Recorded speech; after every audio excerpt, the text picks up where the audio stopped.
त्या आईचा विषय निघाला तर एखादा म्हणजे असं न कळलेला स्वभावातला पैलू जो कधीतरी कळतो आणि आपल्याला वाटतं की अरे अशी पण आहे आपली आई. असं प्लीज तुम्ही तर सांगा, तुम्ही दोघेही सांगा प्लीज. आई-वडिलांचा सहवास आम्हाला खूप कमी लाभला. म्हणजे आम्ही पुण्याला राहत होतो चौघीजणी. आजीकडे ठेवलं कारण आई खूप प्रोग्रामला बाहेर असायची. वडील फिल्म डिव्हिजनमध्ये होते तेव्हा ते पण बाहेर असायचे. तर आई आई म्हणून अशी फार एवढंच कळलं की ती म्हणजे कधी म्हणजे आम्ही लहान होतो तरीसुद्धा आम्ही तिला म्हणायचो की अगं प्रोग्राम असा 2 वाजता रात्री वगैरे कुठे संपायचा कुठेतरी कोल्हापूरला वगैरे आणि तेव्हा काय असे हे काहीच नव्हते साधनं काहीच नव्हती. एस टीमध्ये बसून वगैरे यायची आणि ती यायची ती आधी आम्हाला भेटायला यायची. मग रात्री 4 वाजले असतो 5 वाजले असतो सकाळ पहाट संपल्याबरोबर ती आधी आम्हाला भेटायला यायची. अख्खा दिवस आमच्याबरोबर राहायची. मग ती मुंबईला यायची.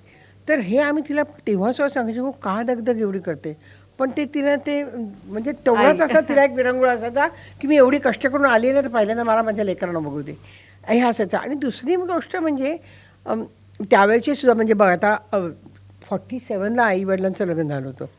47ला आई सदाशिव पेठेची मराठी मुलगी आणि 47ला पप्पा श्रीवास्तव अलाहाबादचे. म्हणजे नुसतंच जातीपाती पण नाही, इंटर लँग्वेज हे त्या काळी म्हणजे which was such a big step for them. पण त्यांच्या घरातनं पण नाही ऑब्जेक्शन, यांच्या घरातनं पण नाही ऑब्जेक्शन. सो त्या ब्रॉड माइंडेडनेस जो आला ना तो आमच्या सगळ्या घरात आला. म्हणजे पुढे आमच्या पिढीमध्ये आला. आम्ही आमच्या पुढच्या पिढीला तो दिला.